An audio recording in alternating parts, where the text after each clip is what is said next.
Good morning, YouTube family. This is Take 5 with Nanette, where we spend a few moments looking at a nugget of information that has the potential to help all of us change our perspective and learn to think for a change. I entitled today's Take 5 with Nanette, Simplify. And the reason why I entitled it that is because I have been doing a lot of thinking lately, and one of the things that has really been on my mind has to do with the fact that everything that we do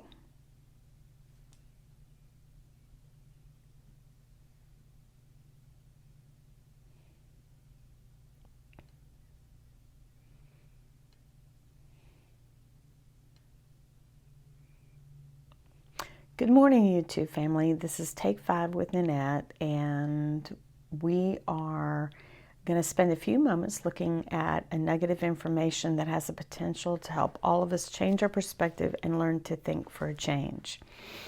I entitled today's Take 5, Simplify.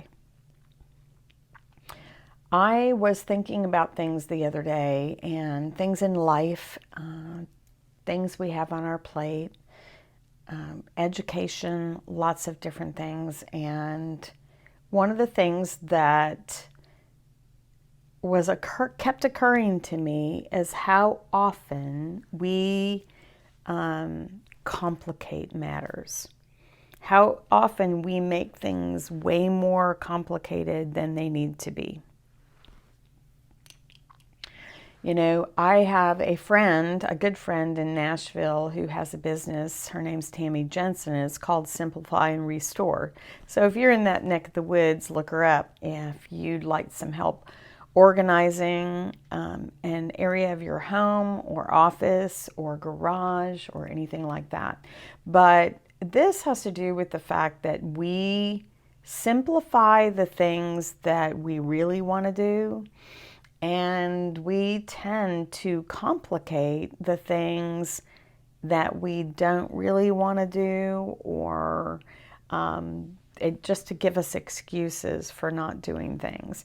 As I started thinking about simplifying things, that's what came to my mind, is that there are two things we do.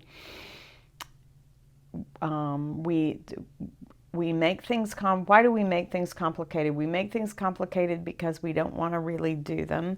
We make things complicated. The other reason we make things complicated is because it kind of feeds our ego.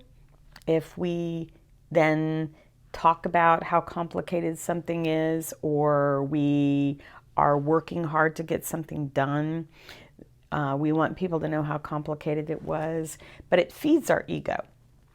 So both of those have to do with what we want to do or what we need. And the feeding our ego is a whole pride issue that we're not going to tackle today. But as I looked at the scriptures and the Bible and throughout the week, one of the things that seemed to strike me was just how often what the Lord asks us to do, or what the Lord is putting forth, is actually really simple. His directions are simple. His words are simple. And by that I don't mean that there's not depth to them, but they're simple. And as I looked around, it was also occurring to me that the enemy is constantly complicating things. And even obedience is actually really, really simple. But as soon as we start arguing in our head and reasoning in our head, all of a sudden that becomes much more complicated. One of the things that my good friend Tammy has talked about is how her degree is actually in psychology, and how much her business of helping people simplify their lives by becoming more organized and how it makes things flow better. But what a mirror it is of the areas of their life that are complicated and are messy and don't flow, and how that correlates to areas actually inside of us that are complicated, are buried, are just junked and don't flow. And so what I wanted to challenge you today is to think about an area of your life that maybe you've made complicated for yourself. And what could you do? How could you let the Lord help you simplify that area and clean that area up? Thanks for listening. Have a great day.